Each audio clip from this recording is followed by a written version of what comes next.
안녕하세요, 여러분. 여러분과 함께 내 몸에 꼭 맞는 약이라는 주제로 이야기를 나눌 과학 커뮤니케이터이자 과학 교사인 정혜심입니다.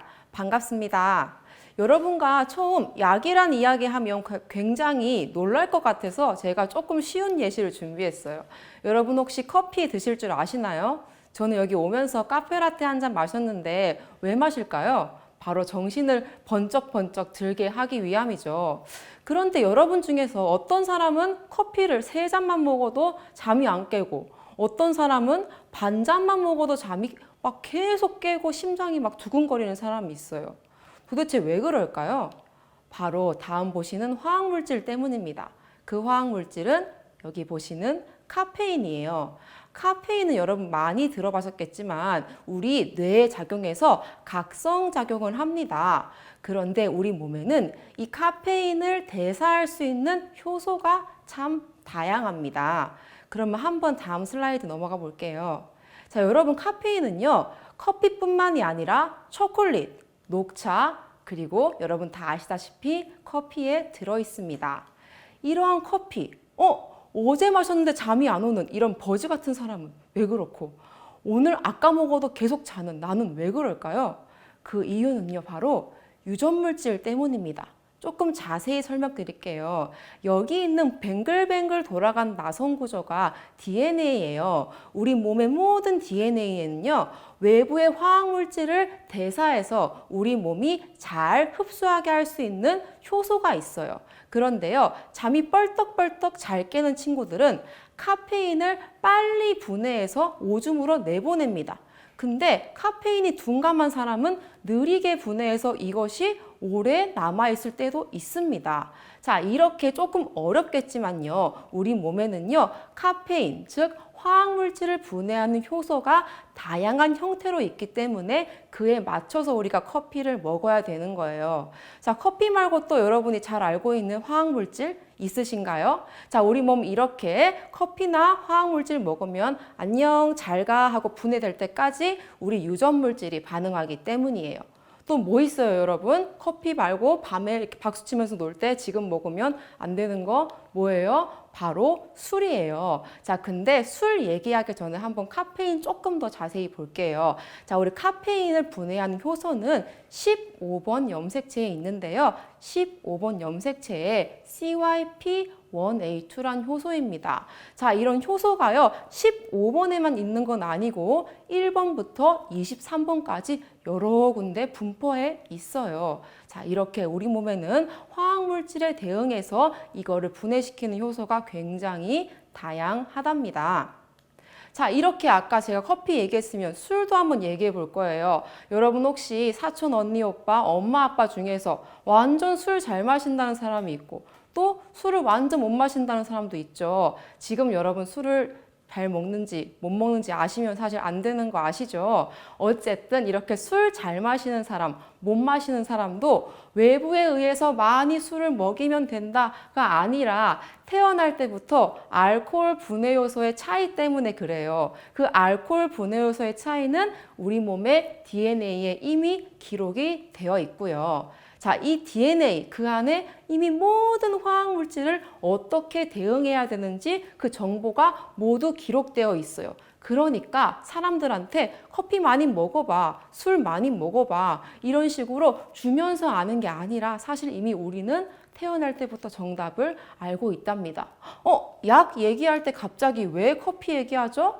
여러분, 이게 우리 약을 이해하기에 굉장히 쉬운 두 가지 예시예요. 여기 보시는요, ALDH라는 효소도 마찬가지로 술을 잘 먹는 사람은 이 효소가 많아서 알코올을 잘 분해해서 우리 몸 밖으로 만녕 하고 배출시키는 거고요. 술을 잘 못 먹는 사람은 이 효소가 하나만 있거나 거의 없어서 배출시킬라 해도 배출시킬 수 없어서 오래 저장하고 있으면 뭐가 생길까요? 숙취죠. 여러분 모르는 거 맞죠? 토하고 어지럽고 그 전날 밤이 기억이 안 나는 그런 숙취도 이미 태어날 때부터 DNA에 꼭꼭 박혀 있습니다.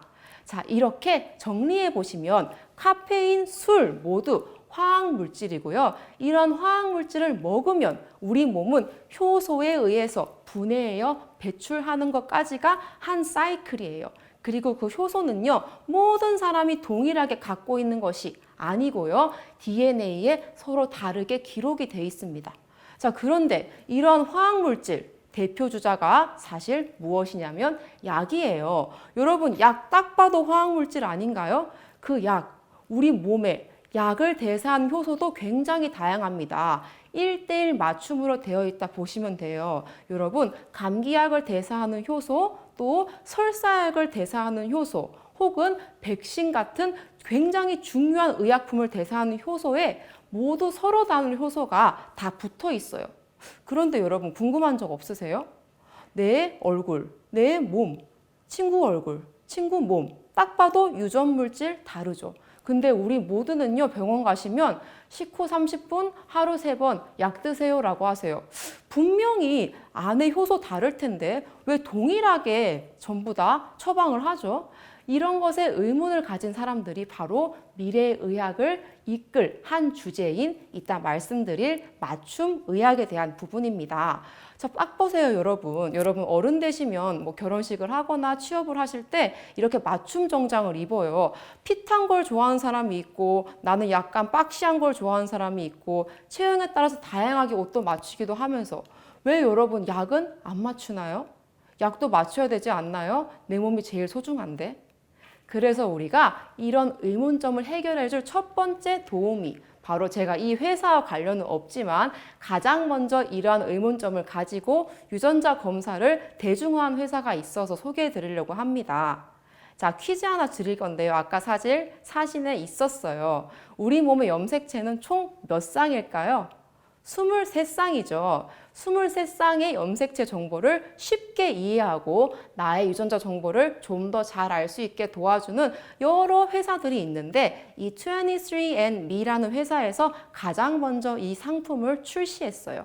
하지만 여러분, 제가 조사했는데 알다시피 DNA 정보는 굉장히 민감한 정보라서 이런 키트에 판매되는 리스트가 서로 솔직히 말씀드리면 아주 자세하게 알 수는 없습니다. 이런 자세한 약물에 대한 대사 정도까지 알려면 병원에서 의사가 이런 검사 인증서나 이런 걸 달라고 해야 된대요. 하지만요, 여러분, 요즘의 유전자 검사는요, 내 피부에 트러블이 얼마나 잘 나는지, 나는 다이어트 할 때 요요가 잘 오는지, 나는 술을 잘 마시는지, 나는 커피에 민감한지, 나는 살이 잘 찌는 체질인지, 이런 거를 이렇게 리스트로 알 수 있다고 해요. 어쨌든 그러면 이렇게 쉽게 유전자 검사를 할 수 있다는 것 같은데 어떻게 할지 궁금하시죠? 자, 가장 먼저 약국에서 판매를 한대요. 근데 일부 회사에서는 인터넷으로 판대요. 어쨌든 사면 됩니다. 사가지고 유전자 검사하고 싶어요 라고 얘기하면 돼요. 그러면 주세요. 가장 중요한 게 샘플 채취인데, 이때 다른 사람의 유전자가 들어가면 안 돼요. 여러분, 고유의 유전자가 들어가야 됩니다. 그 전에 개인정보 동의서나 검사 동의서를 무조건 쓰셔야 돼요. 우리나라 법이 원래 그래요. 키트를 꺼내서 깨끗하게 씻은 손으로 밀봉된 상태에서 꺼내셔야 됩니다. 그리고요, 여러분, DNA는 생각보다 많은 곳에 있기 때문에 쉽게 손대면 안 됩니다. 터치할 부분에 딱 터치하셔서, 이 회사 거는요, 이렇게 보시면, 나중에 보시면요, 입 안을 긁어내는 부분이 많은데요, 침을 뱉어도 사실 돼요. 어쨌든 우리 온몸에는 DNA가 있거든요. 이렇게 빡빡 긁어야 돼요, 여러분. 빡빡. 그래야 많이 나와요.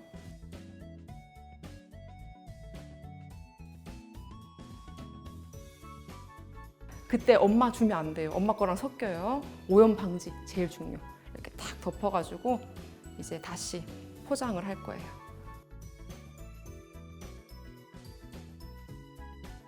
또 깨끗하게 밀봉하셔야 돼요. 밀봉하셔서 이제 보내시면 돼요. 보내면 여러분이 그 의뢰한 회사에서 결과가 나옵니다. 결과가 나오면 우편을 받을 수 있어요. 우리나라에서는요, 이거를 직접적인 의학 정보로 쓰지는 못해요. 하지만 간접적으로 활용할 수 있다고는 들었어요. 네, 여러분, 그래서 나중에 진짜 심심하시면 뭐 수능 끝나거나 뭐 가족끼리 특별한 추억이 필요하다 뭐 이런 거 하시면요, 쉽게 정말 할 수가 있습니다. 이런 식으로 검사를 해서 전달한다고 합니다. 이 표가 바로 이 회사 거는 아니고 아까 처음에 제가 소개해드린 23andMe라는 회사에서 공개되는 유전자 검사 표예요. 이거는 개인정보가 안 들어있고 되게 자세하지 않은 건데요. 여기 왼쪽 아래에 보시면 영어 좀 하시죠? 왼쪽 아래에 trait라고 보이시죠? trait는 어떤 특성, 형질을 얘기하는데요. 그 위에 뭐라 적혀 있냐면 alcohol flush reaction 적혀 있어요. 알코올 뭐예요? 술. 배출, 술 얼마나 잘 배출하냐 이런 거 다 할 수 있어요. 그리고 그 밑에 보시면 earwax 타입 있어요. earwax. 여러분 제가 유튜브 보니까 요즘에는 귀지 같은 것도 막 파서 그런 거 보더라고요. 뭐 젖은 귀지네, 무른 귀지네 그것도 젖져 있어요. 여기 보시면 earwax 타입이 웨시다. 아이 컬러, 헤어 컬 다 알 수 있고요. 그 위에 보시면 솔직히 이거보다 더 중요한 게 disease risk인데요. 질병에 대한 위험 정도 자세히 말씀 안 드려도 빨강 색깔 보시면 평균보다 elevated risk라 해가지고 굉장히 더 위험한 질병이 이 사람은 2개가 있네요. 그리고 decreased risk라 해서 조금 더 위험이 적은 거. 뭐 보시면 알츠하이머 디지스도 유전자적으로 알 수 있다고 해요. 뭐 그런 거 다 치우고요. 오늘의 포인트, 약물에 대한 반응은 무엇인가? 나의 맞춤 약을 넣으려면 내가 주로 먹거나 사람들이 주로 먹는 약물에 대한 반응은 어떤지 밑에 보시면요. 와파린 등등등등 굉장히 많은 약물이 있고요. 아래 더 보시면 조금 더 비용을 추가하면 항암제에 대한 정보도 알 수 있대요. 어쨌든 이러한 정보를 우리가 유전자 검사 하나로만 알 수가 있습니다. 자, 그러면 이 전체적인 걸 뭐라 얘기하냐면 우리가요. 맞춤 의학이라 얘기해요. 지금은 우리가 물론 식후 30분 하루 3번씩 약물을 먹지만요. 언젠가 미래에는 내 유전자 정보에 맞춰서 내가 가진 효소의 대사 능력에 맞춰서 언젠가 섭취할 수 있지 않을까란 목표를 가지고 하는 게 맞춤 의학이랍니다. 자, 이런 맞춤 의학 가기 전에 한 번 더 정리해 볼게요. 자, 드러그, 약물을 먹으면 반드시 필요한 게 효소입니다. 먹자마자 반응 오는 것이 아니에요. 약물에 맞는 딱 맞는 효소가 짝짝 반응해서 약에 합당한 대사체로 변형이 되어야지만 여러분 건강한 몸을 얻을 수가 있습니다. 그리고 그 중간에 있는 효소, 영어로는 엔자임인데요. 이 엔자임에 대한 정보가 개인마다 다르죠. 자, 근데 여러분 효소 뭔지 아세요? 사실 단백질입니다. 여러분 단백질이 효소라고 보셔도 무방합니다. 자, 그러면 지금부터 단백질이 어떻게 만들어지는지를 알아야 우리 효소가 어떻게 달라질 수 있는지도 알 수가 있습니다. 영상 한번 보실 건데요. 짧은 영상이에요. DNA, 우리 몸의 기본 유전 정보에서 to protein, 단백질까지 한번 살펴보도록 하겠습니다. 자, DNA는 여기 동그란 세포 안에 핵이라는 곳이 있어요. 그 핵에 꽁꽁꽁 숨어 있는데요. 들어가기가 굉장히 쉽지 않습니다. 소중하거든요. 지나다니면서 여러한 세포 구조물들이 있어요. 구멍을 쏙 통과하시면요. 염색체가 있네요. 근데 항상 이렇게 생기진 않았어요. 특별할 때만 뭉쳐있고 보통은 길다란 실의 형태로 되어 있습니다. 꼬불꼬불 되어 있어요. 엄청 길다랍니다. 그 안에 수많은 유전자가 콕콕콕 박혀 있어요. 유전자는 영어로 gene이라고 해요. 이렇게 굉장히 많은 유전자가 있는데요. 전부 다 쓸모 있는 건 아니에요.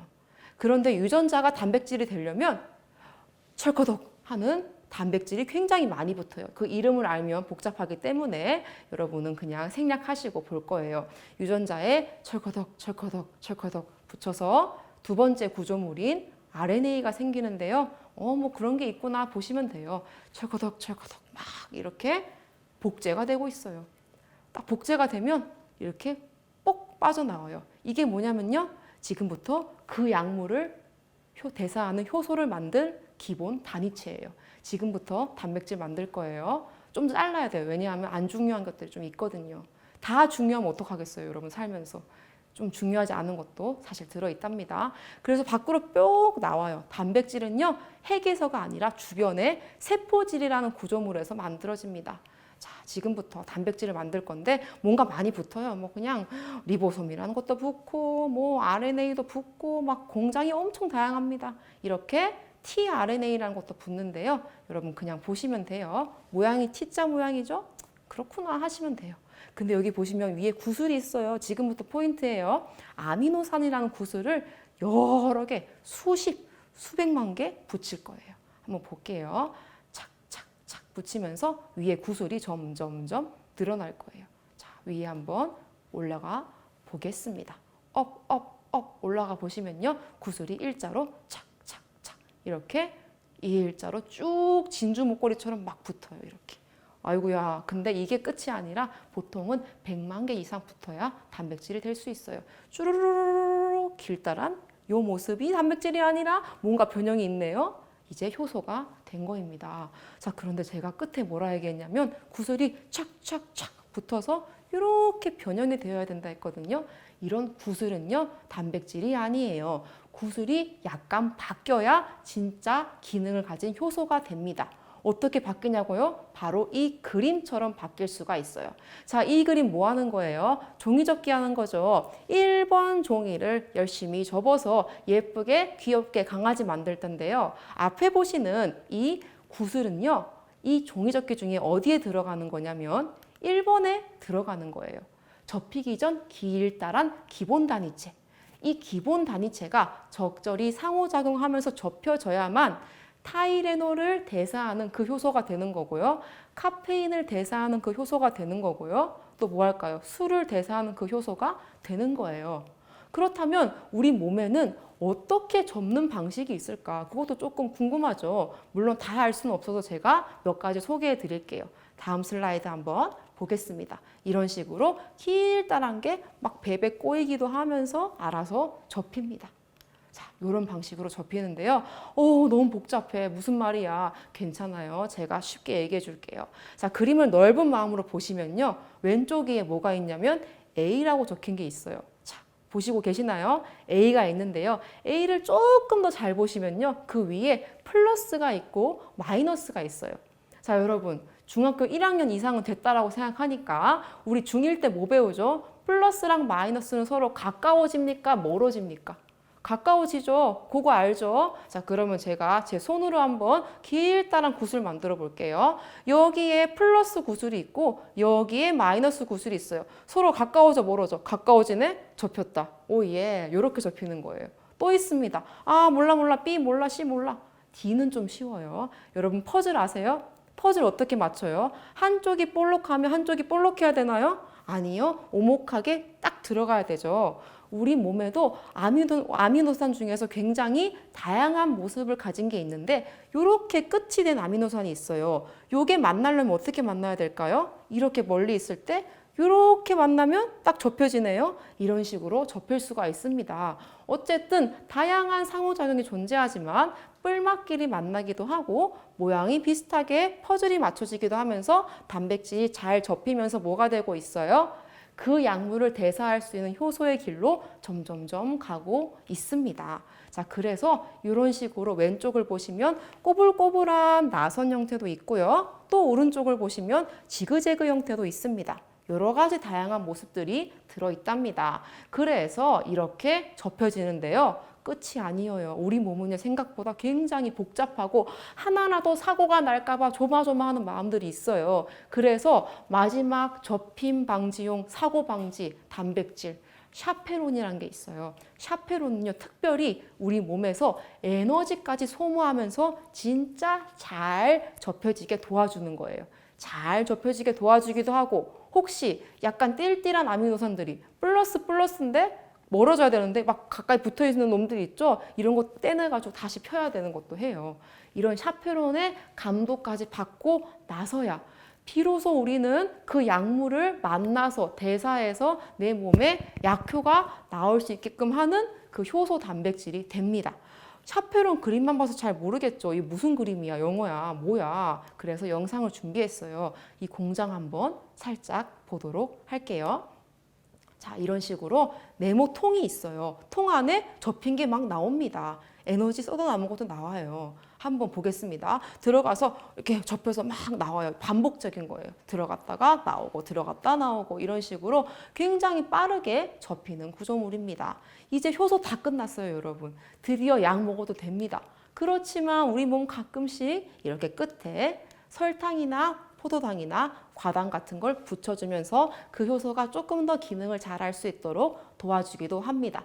어쨌든 수고했습니다, 여러분. 드디어 약물을 대사할 수 있는 효소 만났어요. 이렇게 예쁜 효소도 있어요. 좀 잘 접혔죠? 별 모양이죠? 되게 예뻐요. 여러분, 이런 효소가 만들어지면 드디어 우리는 약을 먹고 효소 덕분으로 이제 병이 나을 수가 있게 된답니다. 자, 이런 효소가 우리 몸의 유전 정보에 이미 다 기록이 되어 있어요. 자, 이러한 약을 대사하는 효소는요, 간에 주로 분포하는데요. 이 간은 굉장히 많은 역할을 해요. 어른들을 다 아실 거예요. 간 상하면 안 된다. 왜냐하면 느껴져요, 체력적으로. 더 이상 말하지 않을게요. 자, 어쨌든 이런 간에는요, 술을 해독하는 효소, 화학물질을 해독한다 했죠. 그것도 들어있고요. 또 수많은 약을 해독하고 대사하는 효소들이 있고요. 또 칼슘 대사, 뭐 콜레스테롤 대사 등등등 정말 간이 소중해요. 제 어렸을 때는 그런 CF가 있었어요. 제 학생들한테 물어보니까 모르더라고요. 간 때문이야 아세요? 모르시죠? 알아요. 저는 알거든요. 어쨌든 인터넷에 쳐보세요. 간 때문이야 라는 노래가 있는데요. 굉장히 그만큼 간이 중요하다고 한답니다.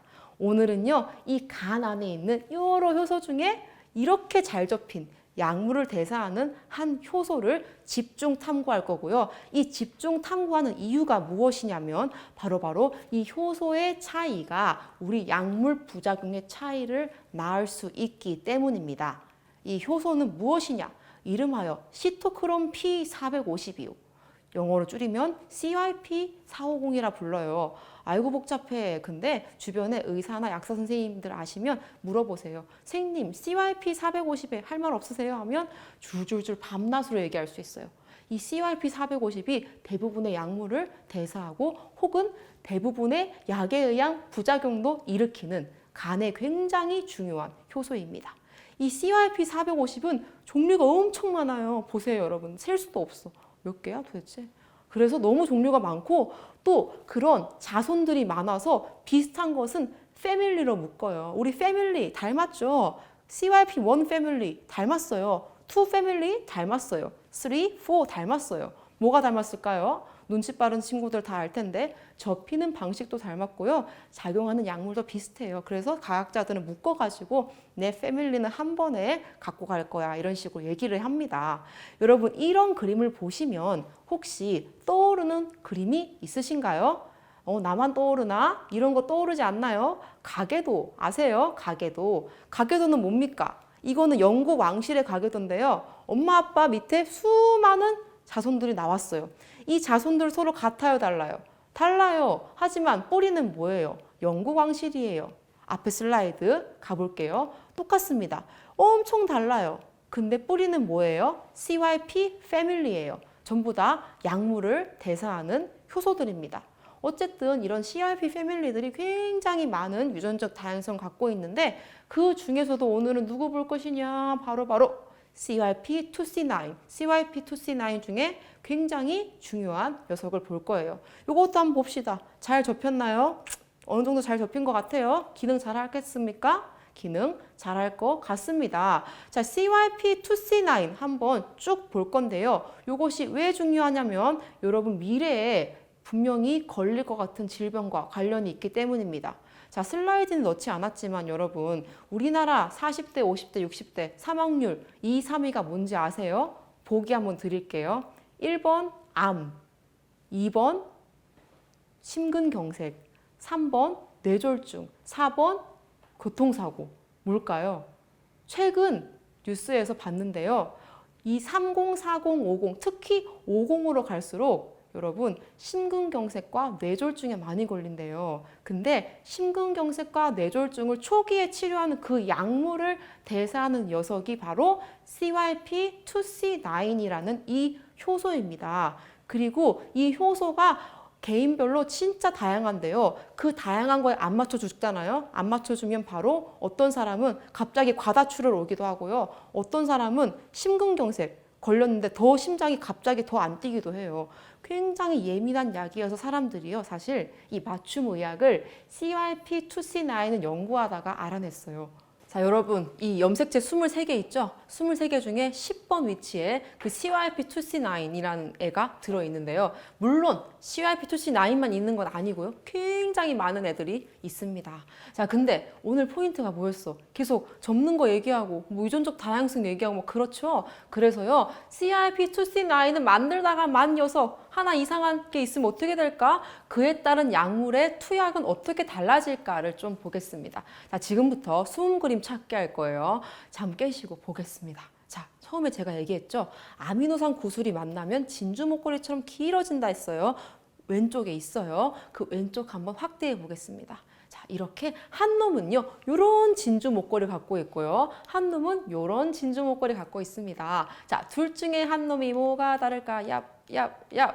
진짜 안 사람 있어요? 안 사람 진짜 대단합니다. 솔직히 저도 잘 모르겠어요. 근데 이 긴 목걸이 중에서요, 고작 한 알이 달라요. 볼게요. 한 알. 138번 정상이 아스파르트산이란 건데요. 좀 이상한 놈이요. 138번이 류신이 됐어요. 뭐 이거 하나 차이가 뭐 다르겠어? 하는데요. 있잖아요. 요 놈이 안 접힙니다. 아까 뭐라 했어요? 안 접히면 뭐라고? 기능 못한다. 기능 못하면 뭐라고? 약 먹을 때 주의해야 된다. 벌써 수업 다 끝난 것 같은데? 아니에요. 조금 남았어요. 자, 그렇게 이런 접힘의 차이가요. 근데 이런 사람 있을 것 같아요, 분명히.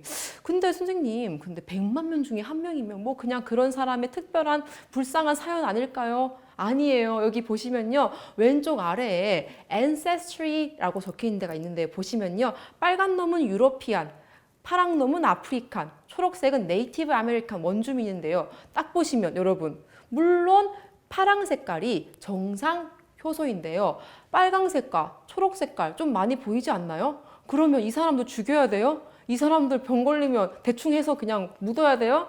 안 되죠. 굉장히 많습니다. 특히요, 이게 북미권의 유전자 변이가 많아요. 자, 여러분요, 이거는 조금 TMI인데요. 현재 굉장히 잘 나가는 제약회사들 어디에 많아요? 아쉽게도 미국, 영국 등 북미권에 굉장히 많습니다. 자기 나라 민족이 지금 유전자 변형으로 인해서 고생하고 있는데 투자할까요, 안 할까요? 투자하겠죠. 그래서 여기서부터 맞춤 의학이 시작된 거예요. 우리는요, 이 사람들을 버릴 수가 없거든요. 자, 그래가지고요, 오늘 굉장히 투약을 조심해야 되는 약이 와파린입니다. 와파린. 자, 와파린은요, 제가 앞서서 조금 얘기 힌트 드렸는데 5060, 3040, 5060으로 갈수록 많이 걸리는 질병이 심근경색, 뇌경색 등 심장질환, 뇌질환이 많이 걸려요. 근데 그럴 때 투약하는 약이 와파린입니다. 이 와파린은 뭐 하는 녀석이냐면요. 혈액의 응고를 막는 녀석이에요. 근데 잠시만요. 혈액이 응고 막으면 큰일 나는 거 아니에요? 피 났을 때 막 피 나지 말라고 우리가 연고 바르는데 응고를 막으면 제가 피가 다 빠지는 거 아니에요? 라고 하겠죠. 자, 이 와파린을 왜 넣는지, 왜 심장질환과 뇌질환에 넣는지 한번 영상 볼 건데요. 이 영상은 일단 혈액 응고 방법부터 알아야 혈액 응고 방법을 막는 와파린을 알기 때문에 혈액을 응고 도와주는 이 우리 몸속의 영상을 한번 보도록 하겠습니다. 중학교 1학년 학생들을 혹시 보고 있다면 모를 수 있기 때문에 저기 빨간 거는요, 여러분 들어봤을 것 같은 백혈구고요. 저기 하얀색은요, 혈소판이란 건데요. 혈소판이 혈액 응고를 도와주는 역할을 합니다. 그리고 거기 뭔가 지글지글하게 찢어진 거 보여요, 이거? 지글지글한 거? 이거 뭘까요? 상처예요. 상처 쉽게 얘기하면 뭘까요? 여러분 여드름 짜고 피난 거예요. 여러분 여드름 자국이라 보시면 돼요. 보겠습니다. 자, 피가 나요. 피가 나면요, 이제 적혈구가 빠져요. 빠지면 뭐가 돼요? 밖에 나가면 피처럼 보이는 거야. 근데 자꾸 빠지면 어떻게 돼? 안 되죠. 우리 몸에서는요, 응고해라 하고 막 신호를 보내요. 반짝반짝 단백질 이름 몰라도 돼요. 뭔가 이게 막 보내. 야, 얼른 와. 급하거든. 놀 때가 아니야. 빨리 와. 그래서 막 철컥 붙어요. 그럼 혈소판이 갑자기 트랜스폼처럼 변해. 그러면서 막 연고를 붙이려 같은 모습 보여요. 막 이렇게 딱딱 오면서 친구야 빨리 와. 이거 막아야 돼. 큰일 났어. 우리 손잡자. 손잡아서 이렇게 손가락이 올라올 거야. 지금부터 얘들아 봐봐. 신기하다. 촥. 그 다음에 얍. 위에서도 촥. 얍. 그래서 이제 친구들끼리 막 뭉치는 거야. 야 빨리 와. 주인님 여드름 잘못 짜가지고 지금 피나고 있어. 막아야 돼. 혈소판이 막 오고 있어. 빨리 와. 친구들아 빨리 와. 더 오는 거야. 빨리 와야 돼. 지금 우리가 급할 때가 아니야. 힘을 내야 돼. 이런 게 전부 다 혈액 응고를 도와주는 여러 인자들이에요. 근데 굉장히 종류가 많아요. 30가지 이상이 됩니다. 저도 옛날에 공부하다가 죽을 뻔했어요. 외운다고. 어쨌든 이렇게 많이 불러요. 점점점 더 많이 옵니다. 계속 이렇게 옵니다. 그러면서 여러분의 여드름이 딱지가 생기는 과정이에요. 그리고 마지막으로 트럼빈이 딱 오잖아요. 그러면 친구들이 폭격기처럼 와요. 우리 주인님 이제 여드름 짜지 말고 딱지 붙여줘야 돼. 이렇게 해서 혈소판이 굳은 것이 딱지가 된답니다. 이런 식으로 마지막으로 풀까지 싹 붙여줍니다. 그러면 더 이상 적혈구는 밖으로 나가지 않겠죠. 이것이 우리 몸의 대표적인 혈액 응고 방법이에요. 쉽죠잉? 자, 근데 이런 걸 요약하면 이거야. 긴급 혈소판 빨리 와. 빨리 와야 돼. 이런 불난 상황이야. 근데 여기 와파리는 뭐냐면 중간에 신호를 딱 낚아채는 거야. 혈소판 오지 마. 올 필요 없어. 왜냐면 내가 지금 막았거든. 이거 왜 필요할까? 바로 다음 영상을 보면 돼요. 이건 뭐냐면요. 우리 몸에서 너무 혈액 응고가 잘 돼서 문제가 된 영상인데 특히 우리 몸에서 혈액의 공급이 가장 중요한 데가 어딜까요? 심장. 네. 자, 일단 심장 혈액 안 가면 어떻게 돼요? 저 지금 쓰러집니다. 뇌도 어떻게 돼요? 30초 이상 혈액 공급 안 가면 뇌사예요. 이런 곳이 막히면 어떻게 되겠어? 큰일 납니다. 어떻게 막히는지 한번 볼게요. 자, 이렇게 원래는 잘 흘러가요. 정상적일 땐 잘 흘러갑니다. 뇌로 가는 건데 중간에 갑자기 어떠한 요인으로 피딱지가 잘못 생기기 시작했어. 하나 신호가 잘못 갔어. 뇌로 가는 혈관이 막히면 어떡해? 큰일 나. 안 돼. 나 지금 산소 모자른단 말이야. 뇌사 된단 말이야. 이런 사람한테 뭘 줘야 될까요? 바로 와파린을 줘야 되죠. 왜냐고요? 잘못된 요인으로 혈액의 응고가 되어가는 사람에게 혈액 응고를 막는 약을 줘야 그게 풀어지겠죠. 그런 사람들이 누구였어요? 심장질환, 뇌질환, 심근경색, 뇌경색 환자들이었습니다. 그래서 와파린은요, 그런 사람들한테 주어지는 약물입니다. 자, 그런데요, 그 약물을 어떤 식으로 투약해야 되는지 그 방식, 물론 답을 알고 있습니다. 개인마다 다르게 줘야 됩니다. 선생님이 지금까지 얘기했잖아요. 맞아요. 그건데요. 그럼 지금부터 조금 더 난이도를 업그레이드 해볼 거예요. 이 예시를 보면 될 건데요. 여기는 홀쭉이 친구 있고 여기는 약간 통통 귀요미 친구가 있어요. 개인마다 그 정보가 다르죠. 딱 봐도 유전자 정보 달라 보입니다. 근데 이 통통이랑 홀쭉이한테 똑같은 문을 나가라 그래. 야, 홀쭉아, 통통아, 너네 똑같은 문 나가봐. 자, 홀쭉이는 조금 쉬워. 통통이 어떻게? 아이고, 너무해, 힘들어, 어떻게 나가, 아, 짜증나, 내가 지금 줄여야 되는 거야, 지금 너무한 거 아니야, 나 부작용 날 거야, 화날래, 이러면서 이럴 수 있어요. 자, 이렇게 통통이랑 홀쭉이에게는 통통이는 통통이 문, 홀쭉이는 홀쭉이 문을 줘야 되는데 지금 똑같은 문을 주고 있어요. 이거 무슨 상황이냐? 통통이랑 홀쭉이가 효소가 다른데 통통이랑 홀쭉이한테 전부 다 똑같은 약물 주는 거야. 먹어. 이러면 어떻게 되겠어? 한 놈은 괜찮지만 한 놈은 부작용 난단 말이야. 요거를 한번 그래프로 볼게요. 여러분, 이 그래프 보시면요. 한 놈은 통통이의 효소의 활성을 보이는 그래프고요. 한 놈은 홀쭉이의 효소 활성을 보이는 그래프인데요. 어렵게 생각하지 마시고 그래프 한번 보겠습니다. 아래쪽 X축은요. 쭉 늘어날수록 약의 용량을 많이 주는 거예요. Y축은요, 쭉 올라갈수록 약효가 좋아지는 거예요. 아, 근데 딱 보니까 약 많이 주면 그냥 효과 좋은데 그 좋은 거 아니에요? 이러면 되는데 그러면 왜 약사와, 왜 의사와, 왜 과학자가 필요하겠습니까? 약은요, 외부에서 오는 독성 물질이기 때문에 우리 몸은요, 그걸 싫어해요. 그래서요, 약사, 의사, 과학자, 여러 가지 생명공학자들은요, 무조건 최소 약의 용량으로 최대 높은 효과, 즉 가성비 높게 사람을 치료하고 싶어 합니다. 자, 그래서 지금부터 제가 창문 2개를 한번 제대로 그려볼게요. 요렇게 그릴 수가 있습니다. 자, 여기 안쪽에 보시면 홀쭉이 창문 보이죠? 홀쭉이는 어떤 특징이 있어요? 홀쭉이는 조금만 약을 줘도 효과가 빡 올라가는 그런 특성을 가지고 있어요. 통통이는요, 약을 많이 줘야 효과가 빡 올라갑니다. 한번 둘이 해석해 볼게요. 자, 우리 홀쭉이는요, 효소의 변형이 없이 잘 접혀 있는 녀석입니다. 2개 갖고 있기 때문에 2배로 일할 수 있는 거예요. 그래서 약을 적게 줘도 약효가 정상적으로 나옵니다. 자, 그런데 우리 홀쭉이 먹는 양을 퉁퉁이한테 줘봐. 어떻게 돼? 효과 있어? 별로 없어? 별로 없어요. 그래서 이거 모르고 홀쭉이 주는 약만큼 주면요, 퉁퉁이가 안 나아요. 퉁퉁이 지금 이상해. 그래서 퉁퉁이 검사해보니까 어잉? 퉁퉁이 효소가 하나 안 적혀있네? 그래, 그럼 퉁퉁이에 맞게끔 용량을 올려주자. 그런데 너무 올려주면 우리 몸이 힘들어하니까 퉁퉁이 몸에 부담이 안 될 정도로 용량을 올린 다음에 약효를 뽑아보자. 이런 식으로 차이를 볼 수가 있습니다. 반대로 해볼게요. 홀쭉이가 약간 뭔가 비실해 보였어. 그래서 효소가 안 접혀 보이는 거야. 그래가지고 많이 줬어. 어떻게 돼? 너무 용량이 과다하고 약효는 물론 좋지만 용량이 과다하면 우리 몸에서 무조건 부작용 나와요. 홀쭉이는 조금만 줘도 나을 수 있는 애인데 병원에서 병을 준 거예요. 그럼 어떻게 돼? 안 좋습니다. 그래서 홀쭉이 편이든 통통이 편이든 무조건 유전자에 맞게끔 약물을 줘야 되는 거예요. 이것이 바로 우리 맞춤 의학의 핵심 그래프예요. 그래서 우리는 이렇게 할 수가 있습니다. 개인별로 맞춰서 약물을 줘야 됩니다. 자, 그렇게 돼서 우리는요, 이제 통통이랑 홀쭉이에게 정확한 문을 줄 거예요. 홀쭉이는 홀쭉한 문으로, 통통이는 통통한 문으로 가는 방법은 바로 유전자 검사를 통한 맞춤 의학이 할 수가 있습니다. 자, 그래서 우리 의사들이 실제로 와파린을 투약할 때 이런 그래프를 쓰는데요. 1번부터 13번까지 세세하게 보는데 특히 13번 보시면 뭐라 적혀 있냐면요. 제가 읽어볼게요. genetic factor라고 해가지고 무조건 유전자 검사를 통해서 얻어진 결과를 체크한 뒤에 그 밑에 C 보시면요.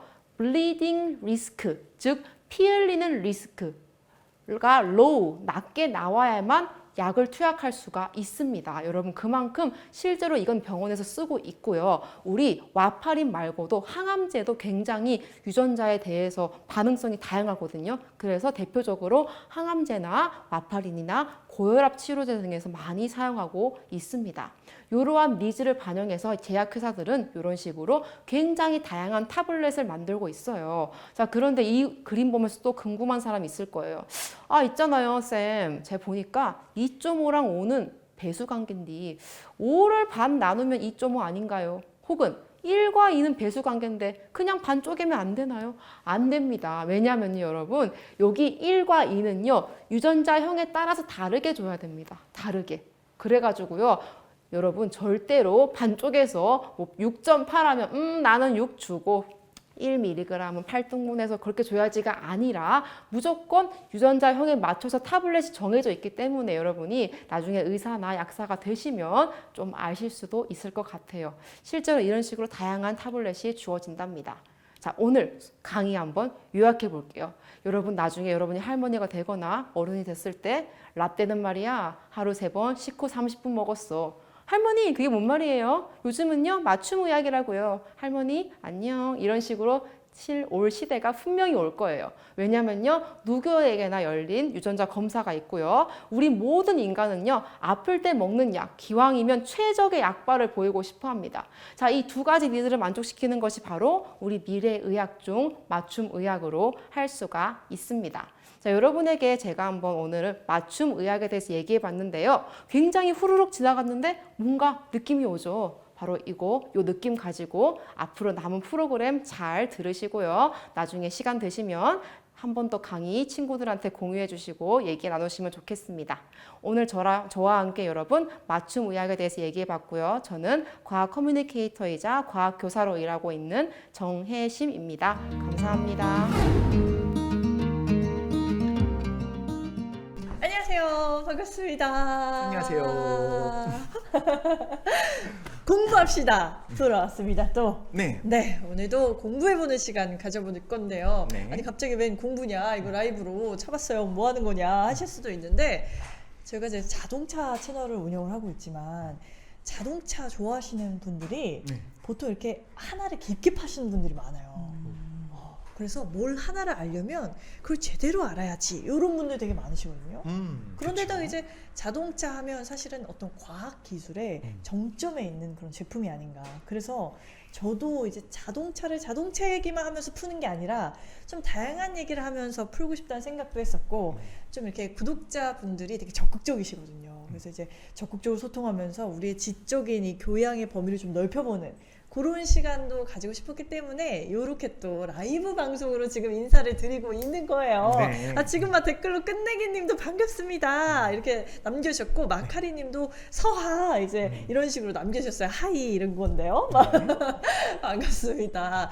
제 옆에는 오늘 또 저의 짝꿍이 되어주실 귀한 분이 계시는데요. 바로 이독실 과학 칼럼니스트님 자리하셨습니다. 안녕하세요. 네, 안녕하세요. 반갑습니다. 이독실입니다. 자, 지금 우리가 이야기하고 있는 요 내용들이 2021 그 교육 박람회에 또 나가게 맞습니다. 되는 거죠. 교육기부 박람회라고 네. 해서 네. 우리의 어떤 이런 재능들을 기부하는 거예요. 오, 재능 기부가 되는 거군요. 맞아요. 네, 비영리로 진행되는 또 프로젝트이기 때문에 네. 오늘 나누는 이 과학기술에 대한 담론들이 음. 많은 분들에게, 시청자분들과 또 청소년분들까지도 음. 도움이 되는 내용으로 이루어질 거로 저는 감히 확신을 하고 있습니다. 너무 재밌을 것 같아요. 저도 되게 과학을 좋아해서 네. 지금까지 과학 덕후로 지금 살아오고 있었고, 과덕. 차에도 관심이 많아요. 차덕, 과덕. 그래서 또 서영님 또 이제 유튜브 음. 구독, 좋아요, 즐겨찾기도 했고요. 네. 즐겨찾기 맞나요? 즐겨찾기? 즐겨찾기, 구독과 구독. 좋아요와 세 개인데. 알림 설정. 알림 설정. 네. 알림 설정까지 했습니다. 네네, 좋습니다. 저희 오늘 공부 나눠볼 주제를 밝히기 전에 네. 저희가 오늘 나누는 이 공부에 또 참여해주신 분들을 위해서 보상을 드릴 건데요. 오. 음. 이거 당근과 채찍인가요? 그렇죠. 채찍은 뭔가요? 이 채찍이 중요하죠. 채찍은 자꾸 댓글을 남기라고 제가 계속 독려를 드릴 거고요. 네. 당근은 뭘 드리죠, 저희가? 진짜 당근을 드릴 수도 있고요. 원하신다면 치킨을 드릴 수도 있습니다. 저라면 그렇습니다. 당근을 선호하겠습니다만 어떤 분들은 치킨을 좋아하시기도 하더라고요. 그렇죠. 저희가 치킨, 무려 치느님을 쏴드리니까요. 좋은 질문 꼭 남겨주시는 거 기억해 주세요. 근데 자, 독실님, 제가 하나 묻고 네. 싶은 게 있어요. 네, 좋습니다. 혹시 독실님은 현대자동차에 넥소라는 차를 아시나요? 그럼요. 네, 오, 또 굉장히 많이 알고 있습니다. 제가 이제 사는 데가 당산인데, 네네. 그 당산에서 딱 다리 하나만 건너면 여의도예요. 네. 거기 앞에 이제 주말에 갈 때마다 거기 충전소가 있는데, 네네. 거기 어마어마하게 저는 여기 뭐 줄이 이렇게, 서 있나요? 넥소들이 무슨 시위를 하고 있나 이렇게 집에 서 있지 했는데 그 충전소에 줄 서 있는 것들을 보면서 저렇게 충전을 하고 있구나라고 네네. 하는 걸 보고 있었었죠. 저는 되게 관심을 많이 가지고 보고 있어요. 그렇군요. 어떤 인프라가 수소 인프라가 결국에는 가게 되는 여러 가지 방향들이 있잖아요. 그 맞아요. 방향 중에 하나가 되지 않을까 생각합니다. 맞습니다. 제가 갑자기 넥소 얘기를 왜 하냐면 근데 제가 말씀드린 와중에 네. JG 리님께서 실시간 댓글 겁나 쓰는데 라고 자유롭게도 하시는데 썼는데 아주 좋은 자세십니다. 계속 써주시고요. 훌라훌라님도 두 분 다 어쩜 입담이 이리 좋으셔요. 저희 아직 시작도 안 했는데 이렇게 해주시면 방송 끝날 때 감동받으십니다. 진짜요? 그렇습니다. 마카레님은 수소 충전 인프라에 대한 얘기도 해주셨는데 사실 제가 수소차 이야기를 드린 이유가 제가 이 넥소 수소차를 2018년에 네, 사셨어요. 아니요. 그때 사진 않았고 제가 자율주행차로 이용을 해본 적이 있어요. 오, 네네. 그러니까 운전자가 운전하지 않아도 가는 거예요, 알아서 차가. 근데 얼마나 가냐? 무려 190km를. 오, 속도가요? 아니죠. 거리가요? 거리가 190km나 운전대에 손을 얹지 않아도 가는, 그러니까 자율주행 단계로 치면 이게 4단계 정도의 기술이거든요. 지금 나오는 자동차가 이 완성차 업체들을 보면 자율주행 한 3단계 정도의 기술들을 가지고 있어요. 근데 제가 2018년에 경험했던 넥소가 자율주행 4단계를 가진 그런 차였던 거예요. 근데 그때 이 차가 스스로 움직이는 그게 놀라웠던 게 아니라 더 놀라웠던 게 뭐냐면요. 네. 뭘 것 같으세요? 여러분 뭘 것 같으세요? 더 놀라웠던 거요? 누구? 자율주행을 하고 있다. 그쵸, 자율주행을 하고 있다. 근데 더 놀라운 기술이 있었다니까요?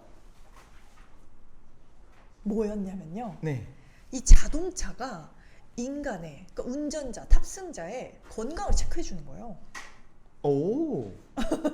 실화입니다, 실화. 자율주행이라면 그게 좀 필요할 수 있겠네요. 그쵸. 왜 그러냐면 지금까지 단계들을 보면 사실은 운전자를 보조하는 역할을 수행한다. 사실 안에 내부 로직은 조금 더 보조를 도와줄 수 있지만 절대로 우리가 책임질 수 없으니까 핸들을 잡아라. 뭐 어떤 차 같은 경우는 1분 정도 지나면 삐삐삐 소리도 내요. 맞아요. 그런데 실제 자율주행차를 사용하는 사람들은 잠이 들기도 하고 건강에 문제가 생길 수도 있어요. 그쵸. 계속 모니터링하는 기술들은 당연히 필요하겠다라는 생각을 했어요. 그래서 맞아요. 뭐 건강에 뭐 문제가 있다, 없다 이런 것들을 알려준다는 건가요? 그렇죠. 제가 이제 2열 이 좌석에 앉아서 이제 TV 리모컨 같은 그런 게 있어요. 네. 그런 거를 이제 잡고 있으면은 이제 제 그 스트레스 지수와 컨디션과 심장 박동 이런 걸 통해서 저의 건강을 체크해 주는데 이걸 웨니스 케어라고 당시에 이제 얘기를 했었거든요. 근데 이게 만약에 제가 상태가 안 좋잖아요. 네. 그러면 바로 의사를 연결해 줘요. 실제로 제가 그때가 이제 평창에서 이걸 측정했다고 했잖아요. 네네. 그래서 강릉에 계시는 그 어느 병원이었죠? 그 강릉의 아산병원. 네. 아산병원 전문의분이랑 연결이 되는 거예요. 네네네. 그래서 실제로 이제 진단을 받는 거죠. 음. 이런 식으로 자동차에 앞으로 이제 미래차가 되면 될수록 더더욱 이 우리 헬스 케어, 네. 이 건강을 케어해주는 기능들도 추가적으로 또 들어갈 수 있다라는 그런 거를 제가 그때 봤었던 거죠. 네, 네. 다양한 기술들이 접목이 되고 있네요. 맞아요. 근데 사실 이게 자동차 얘기뿐만 아니에요. 네. 이제 이 테크 기술도 보면요. 이 우리의 건강을 어떻게 책임져 주느냐. 요거 진짜 중요한 문제거든요. 네. 그래서 헬스케어 분야도 굉장히 많은 기술 발전을 이루면서 시장이 커지고 있는데 네. 과연 이 헬스케어 기술은 어디까지 와 있고 또 앞으로 우리의 생활을 어떻게 바꿀 것인지 한번 대화를 나눠보면 아주 풍성한 이야기를 해볼 수 있을 것 같아요. 네. 저도 사실 그래서, 이런 거 좀 가벼운 내용이긴 한데 처음에 그 중국의 모 스마트워치 같은 스마트 밴드가 있었잖아요. 샤오미. 예, 네. 거기서 네네. 이제 뭐 여러 가지 체크를 해줬었어요. 네네네. 그 중에 하나가 이제 잠잘 때 뒤척이는지 여부를 확인을 해갖고 잠에 깊이 들었는지 이제 렘 수면 상태인지 논렘 수면 상태인지를 이제 체크를 하기도 했고 그 외 여러 가지 스마트워치들을 보면 이제 심박을 이제 빛을 가지고 이제 쏴서 보죠. 그거를 네네. 체크하는 기능들이 이제 있어요. 빛을 강하게 쏘게 되면은 혈액이 이제 맥박이 탁탁 뜰 때마다 혈관이 확장됐다 줄어들었다 하기 때문에 그 약간 색깔이 변해요. 네. 그걸 갖고 맥박도 재고. 근데 제가 정말 관심 있게 봤었던 건 뭐냐면 저희 어머니가 지금 오랫동안 당뇨를 앓고 계신데 네네. 그래서 매일 피를 이제 한 방울씩 뽑아야 돼요. 체열하셔야 체열을 되죠. 해야 되는 상황인데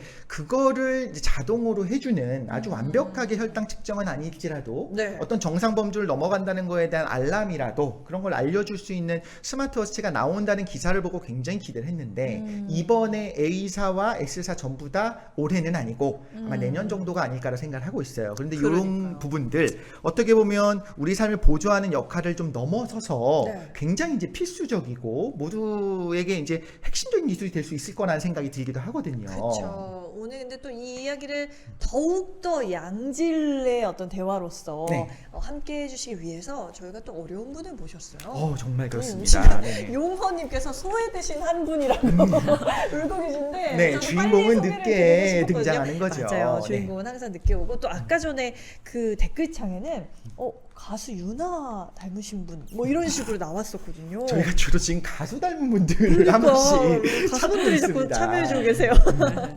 이분은 무려 헬스케어 분야의 이제 전문가신데요. 네.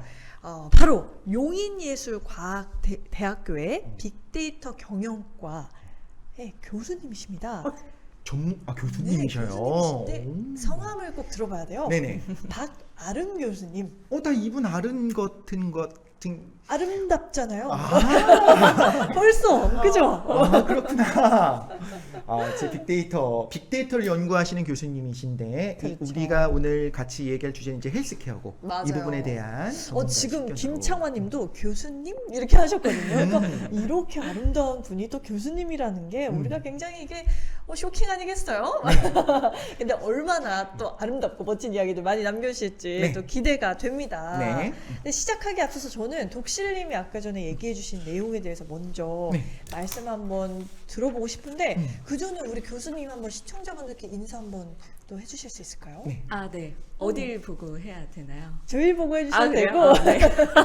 처음이어가지고 네네. 전 너무 떨려서 무슨 말 해야 될지 모르겠어요. 요즘 떨리시는 것도 비대면으로 수업 많이 아름다우세요. 하시잖아요. 아, 네. 근데 이제 대면으로 바뀌어가지고 아, 네, 이제는. 학생들 아이 컨택하면서 강의하고 너무 있습니다. 좋네요. 네, 네, 너무 좋아요. 학생들 네. 부럽네요. 우리 교수님을 아이 컨택할 수 있다니. 아, 네. 아, 저 되게 쉬운데 굉장히 어렵게 모셔줘가지고 그렇게 대접을 해주셔서 너무 감사합니다. 아닙니다. 네.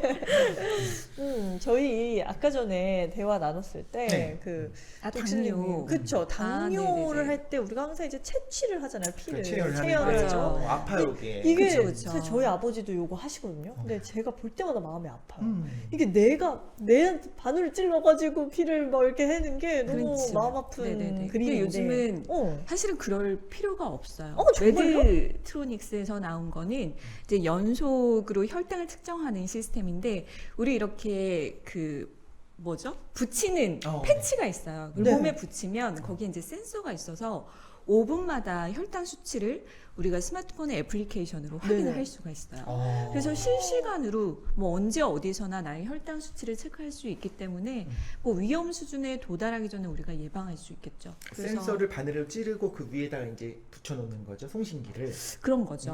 근데 이제 뭐 매번 이렇게 반복적으로 할 필요가 없다라는 없다. 한번 점. 붙여놓으면 며칠은 사용할 수 있는. 아, 며칠까지는 제가 그건 잘 모르겠는데, 오. 네. 우선 가장 큰 장점은 환자 입장에서는 우선 아프지 않다라는 거. 그러네요. 네. 그리고 계속 그 애플리케이션으로 확인을 할 수 있다라는 거.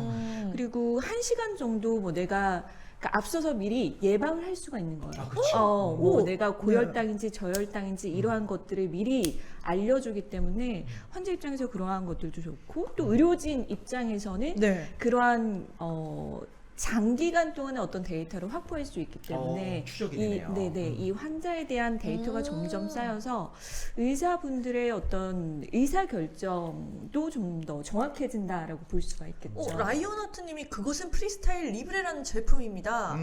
방수도 되고 수용도 가능. 혈당이 오른다 싶으면 얼른 운동 후 내릴 수 있죠. 이렇게 하셨는데 네, 맞나요? 맞습니다. 네, 맞습니다. 네네. 진짜요? 와, 역시 관계자분이신가? 아, 저도 저기 업데이트가 관심이 최근 있어서. 데이터가 업데이트가 되네요. 네. 그러네요. 사실 저런 부분들이 이제 하루에 한 3번 정도 혈당 채취를 해야 되는 분들보다 그 1형 당뇨가 있는 특히나 어린아이들 같은 경우에는 진짜 하루에도 5번, 6번씩 체열을 해야 되는데 그 연속으로 측정이 된다라고 하면 식사한 다음에 혈당이 올라가는 걸 바로 체크하고 바로 이제 인슐린을 또 주입하는 게 가능해지잖아요. 네네. 이제 이런 것들이 과거에는 정말 상상할 수도 없을 정도의 이제 혁신적인 거죠. 우리의 삶을 굉장히 많이 바꿔놨다라고 할 수 있겠죠. 네네, 맞아요. 일단 라이온 하트님 치킨 드려야겠네요. 그러네요. 그죠, 네. 그죠? 지금 하고 계시다고. 굉장히 인상적이네요. 사용하고 계시는군요. 네, 그렇군요. 근데 좀 비쌀 것 같다라는 생각도 드는데 이게 많이 대중화가 된 가격으로 나왔나요? 제가 그 가격까지는 잘 모르겠는데 한독에서 아마 판매를 하고 있는 것 같은데 근데 오늘 사실 이런 만성 질환 환자분들께서는 네. 가격이 어떻든 간에 나의 삶의 질을 높여줄 수 있다라고만 하면 사실 네, 그쵸. 어느 정도 리즈너블한 가격대일 거예요. 저희 맞네요. 부모님은 1.5형이어서 이게 보험 적용이 안 됐는데 제가 알기로는 1형 당뇨의 경우에는 보험 그러네요. 적용이 1형 된다고 합니다. 당뇨는 의료보험이 적용된다. 근데 이 외에도 굉장히 네네. 많은 우리의 삶을 바꾸고 그러니까요. 있고 단순히 편리하게 하는 걸 넘어서서 정말 삶을 윤택하게 하는 걸 넘어서서 좀 굉장히 이제 사람을 널리 이롭게 하는 홍익인간 정신으로 무장한 그런 기기들이 많이 있겠죠. 그렇죠. 그러게요. 굉장히 다양하죠. 근데 뭐. 정작 교수님 아무것도 안 하고 계시는 것 같은 느낌이에요. 저는 네. 사실은 애플워치 이거 말해도 되나요? 큰일 납니다. 큰일 납니다. 큰일 나죠. 말하면 안 큰일 돼요. 납니다. 그 사과 시계를 가지고 있는데 이제 제가 수영을 워낙 어렸을 때부터 오래 해가지고 그러시구나. 네, 저도 저는 수영하고 사실은 그 수영할 때 제가 뭐 오늘 스트로크를 몇 번 했는지 뭐 칼로리 소모가 얼마나 되는지 뭐 이러한 것들을 체크하려고 사실 네. 구매를 했는데 오늘은 조금 제 스타일이 복장과 안 맞아서 안 하고 왔습니다. 그러시군요. 네네. 근데 제가 우리 교수님 오시기 전에 교수님이 진짜 어떤 분일까 궁금해가지고 막 많이 뒷조사를 해봤습니다. 오, 네. 또 뒷조사 전문이셔요. 맞아요. 모든 걸 다 알고 계십니다. 약간 영수 패치라고. 근데 이제 몇 우리- 사시는지 다 알고 있습니다. 교수님 보니까요 헬스케어 산업에서 인공지능 그러니까 AI가 어떻게 활용되는지에 대한 동향을 연구하시기도 했더라고요. 네, 제가 네. 이제 맨 처음에는 이제 네네. 사물 인터넷 기술을 헬스케어 분야에 어떻게 적용할 수 있는지 그런 서비스 기획하고 뭐 네. 병원, 3사 병원에 이제 시스템 구축하고 그런 프로젝트나 연구를 주로 했었어요. 근데 이제 빅데이터 연구센터에서 이제 많은 또 교수님들과 뭐 데이터 분석이라든지 또 그런 인공지능 기술이 어떻게 또 의료 분야에서 활용이 되고 있는지 그러한 기업들 또는 기업들의 비즈니스 모델을 좀 연구를 했습니다. 그렇군요. 이 헬스케어 분야에서도 AI의 역할은 진짜 중요하다고 네, 봐야겠죠? 너무나 중요한 것 같아요. 근데 저의 경험상도 저도 이제 사실 예전에 기흉이라는 기흉. 네, 기흉 아시죠? 되게- 정말 많은 분들이 맞아요. 보통 그렇죠, 그렇죠. 이제 왜 우리 풍선을 불면 얇은 부분이 터지잖아요. 맞아요. 해도 이렇게 보통은 굉장히 마르고 키가 크신 분한테 그런 기흉이 많이 발생하는데 뭐 맞습니다. 저는 그런 경우는 아닌데 그런 경우 어쨌든 같은데. 키가 2m 정도. 이제 제 폐에도 그렇게 좀 얇은 부분이 있었나 봐요. 근데 그 아이고. 부분이 터졌어요. 네. 근데 맨 처음에 그 증상이 어떻게 나타나냐면 제가 그냥 천천히 평소 걸음으로 걸었는데도 숨이 가쁜 거예요. 그렇지. 그래서 병원에 가서 엑스레이를 찍었는데 사실 오진을 한 거죠. 아무런 이상이 없다라고 해서 그렇게 한참을 지내다가 어느 날 집에서 이제 런닝머신을 하고 잠들었는데 새벽에 제가 갑자기 숨을 못 쉬어가지고 응급실에 간 거죠. 아우 너무 고통스럽죠. 왜냐면 그러니까 숨을 쉬려면 우리가 횡격막이 아래로 내려가고 해서 이 안에 음압이 생겨가지고 팽창을 해야 되는데 구멍이 뚫려 있으니까 아니신가요 혹시? 팽창을 못 하잖아요. 그러니까 아무리 내가 숨을 들이쉬려고 해도 폐가 네, 숨이 확장이 안 안- 되니까 안 엄청 쉬어져요. 고통스럽죠. 그 웬일이야. 공포가 그렇죠. 근데 이제 인공지능이라는 기술은 이렇게 엑스레이를 사실은 이제 많은 뭐 전문의들이 계시지만 네네네. 이렇게 판독을 오진하는 경우가 있단 가능하죠. 말이죠. 네네. 그렇죠. 근데 인공지능이 최근에 가장 많이 성능이 이제 인간을 앞서는 부분이 이런 영상 판독 부분이에요. 그래서 최근에 나온 그런 많은 기술들이 뭐 이런 흉부 엑스레이 사진 이미지 분석 네. 결과가 인간보다 더 뛰어나다. 그리고 오. 이렇게 조기 진단을 할 수 있고 정확히 진단할 수 있는데 많이 활용이 되기 때문에 네. 이제 저 같은 경험을 안 하셔도 된다라는 거죠. 그러네요. 어. 지금 네네. 끝내기님이 어이구 큰일이셨네. 다들 뭔가 이상하면 바로 119 이렇게 네 맞습니다. 그러셨는데 진짜 큰일 겪으셨다라는 그러니까요. 생각도 들고 네네. 근데 요새는 또 이렇게 어떤 영상 판독적 서비스에서 그러니까 음. 이 인공지능이 의사의 역할을 대체하는 어떻게 보면 의사보다 더 나은 이게 아마 그런 연구들이 생각을 있었죠. 한다라는 그 거죠. 수많은 연구들이 있었죠. 그 엑스레이 사진들을 판독을 그러니까 영상을 판독을 하는 과정에서 숙련된 전문의와 AI가 이상 여부를 이제 겨뤄보는 스파링을 그런 하는 연구들이 거네요. 있었었는데 그런데 그럼에도 불구하고 결국 최종 판단은 당연히 이제 의사가 하는 거겠지만 도움의 요소로서 오. 왜 우리가 게임 같은 거 할 때 에임을 네네네. 자동으로 해주는 경우가 있지 않습니까? 그런 정도의 도움을 받는 거지만 실질적인 판단은 여기에 이상 소견이 있다는 것을 알고 볼 때와 모르고 볼 때 차이가 많이 나니까 지금 그럼 이런 요소들이 이미 현장에서 사용이 되고 있기도 한 건가요? 사용이 되고 있죠. 국내에 많은 그 이슈가 됐던 여러 기업들이 있어요. 뭐 네. 뷰노나 루닉 같은 그러한 회사들이 바로 대표적인 회사고요. 아까 말씀하셨던 것처럼 그리고 국내 연구진이 네. 그 결과를 발표를 했었는데 그 인공지능 기반의 분석 솔루션이 인간보다 훨씬 뛰어나요. 하지만 네. 인간이 그런 인공지능 기반의 분석 솔루션을 같이 활용을 했을 때는 그 정확도가 더 높다라는 높아진다. 거죠. 그리고 더 좋은 거는 이제 이렇게 판독을 하는데 굉장히 오랜 시간이 걸린단 말이에요. 근데 네. 그 시간도 거의 40% 정도를 줄여주기 때문에 사실은 이런 인공지능이 뭐 의료진 분들의 뭐 일자리를 줄이는 거 아닌가, 대체하는 거 아닌가, 뭐 이런 얘기를 많이 하시지만 실제로 그렇진 않다. 그렇진 그냥 않겠군요. 의료진 분들의 업무 성격, 범위 뭐 이런 게 바뀌는 거겠죠. 그리고 그분들의 어떤 뭐 오진이라든지 또는 뭐 반복되는 뭐 불편한 그러한 일들을 대신 해주는 용도로, 그러니까 지원해주는 용도로 그러네요. 쓰이는 게 맞는 것 같습니다. 그런 방향으로 계속 인공지능 기술도 발전하고 있고요. 김청환님도 보조의 역할이라고 하셨는데 네네. 어떻게 보면 서포팅을 해주는 역할 정도로 또 헬스케어 기술들이 인간을 좀 도와주고 있다. 맞습니다. 뭐 이렇게 네. 봐도 무방할 것 같긴 하네요. 근데 네. 좀 이렇게 이 분야에 대해서 진짜 잘 아시니까 네. 우리가 지금 잘 모르는 진짜 신박한 기술 음. 최근에 좀 보신 게 있을까요? 저도 사실은 이거를 기사를 통해서 봤는데요. 네네. 그 뷰노라는 회사가 뷰노. 네네, 네. 보통 어린아이들의 성장 발달이 늦어지면 네. 이제 병원에 가서 손 엑스레이 사진을 찍는데요. 성장판 사진 찍는 건가요? 약간 그런 것 발달이 같아요. 어느 정도 되어 있는지를 그래서 이런 보는군요. 이미지를 분석을 해서 네.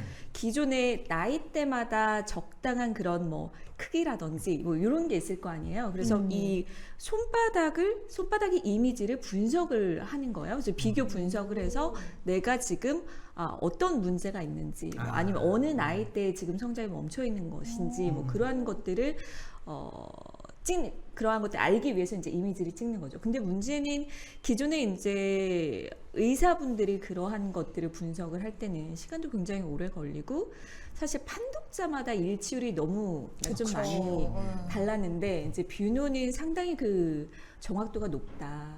그리고 환자분들한테 그런 리포트를 제공을 해주기 때문에 내가 지금 어느 성장 단계구나 이러한 것들을 좀 정확하게 스스로도 판단할 수가 있죠. 그렇군요. 사실 이렇게 뭔가 약간 외과적인 수술이 필요하거나 아니면 이렇게 여러 가지 데이터를 모아서 판단을 하는 영역 이런 데서는 확실히 기술이 인간을 서포트해주는 역할을 할 것 같긴 한데 네. 저는 약간 또 하나 드는 생각이 요새 현대인의 이 누구나 갖고 있는 어떤 질병이라고 하는 우울증 이런 거 있잖아요. 이제 저를 보고 말씀하시니까 우울증. 왜 저한테 그런 말씀하시는지 정말 모르겠네요. 그게 아니고 약간 이제 마음의 병, 정서적인 그렇죠. 질병 이런 것들은 헬스케어 기술이 아무리 발달을 한다고 해도 서포트가 잘 안 될 것 같은데 이게 어렵네요. 맞아요. 맞춰볼까? 근데 어렵죠. 예전에 그 AI 기술에 관한 것들을 보다 보면 네. 이런 게 있었어요. 이 사람의 어떤 인터넷의 검색 기록들을 묘하게 보다 보면 문제의 징후가 있는 사람들은 분명히 드러날 수가 있거든요. 이걸 가지고 뭐 진단을 한다던가 하는 거는 불가능할 수 있겠지만 왜 유명한 사례 중에 하나가 어떤 그 미국에서 네네. 여학생이 임신했다라고 하는 사실을 아버지도 몰랐는데 그 쇼핑센터가 먼저 알아가지고 거기다가 이제 맞아요, 축하 선물 같은 걸 맞아요. 보내가지고 문제가 됐었던 적이 있었어요. 그래서 이제 구매 내역 같은 걸 보니까 보통은 임신한 사람들이 구매하는 것들을 이제 구매를 한 거예요. 그래서 네. 이제 축하한다고 이렇게 막았고 이게 굉장히 이제 뒤집어 엎어섰던 거. 그것도 한참 오래전 일입니다. 그 이후에 우리의 어떤 어디를 클릭하느냐, 네. 우리의 움직임들을 보다 보면 어떤 정신 건강이 어떻게 되어 있는지를 어느 정도는 유추가 가능하기 때문에 제 생각에 이것도 보조적인 역할이 가능하지 않을까라는 생각을 살짝 해봤는데 해보는데 교수님 어떨까요? 정확하시니다. 아 역시. 진짜요? 그 마인드스트롱이라는 회사에서 마인드 스트롱. 네네. 그 우리 보통 SNS 많이 하잖아요. 네. 거기에 뭐 나의 감정 상태라든지 뭐 여러분들 사진 올린다든지 또는 여러분들 스마트폰 다 가지고 계시잖아요. 네. 그래서 스마트폰을 어떻게 활용하는지 그러한 것들에 대한 데이터를 가지고 이 사람이 우울증이 있는지 아니면 어떤 질병이 있는지 이러한 것들을 판단을 할 수 있어요. 뭐 예를 들면 뭐 내가 장소를 얼마나 다양하게 가는지 사실 우울증이 있는 분들은 한 곳에 오래 계시잖아요. 뭐 그렇죠. 여러 장소에 집안이나, 다니지 않으시잖아요. 그래서 맞아요. 뭐 집에 얼마나 오랫동안 있는지 뭐 또는 전화를 얼마나 자주 하는지 뭐 시간이라든지 또는 뭐 이동 거리라든지 또는 스마트폰의 뭐 타이핑 방식이라든지 그것도 아니면 차이가 뭐 있죠. 스크롤 내리는 방식 뭐 이러한 여러 가지 데이터를 가지고 분석을 해서 이 사람의 감정 상태를 판단할 수가 있어요.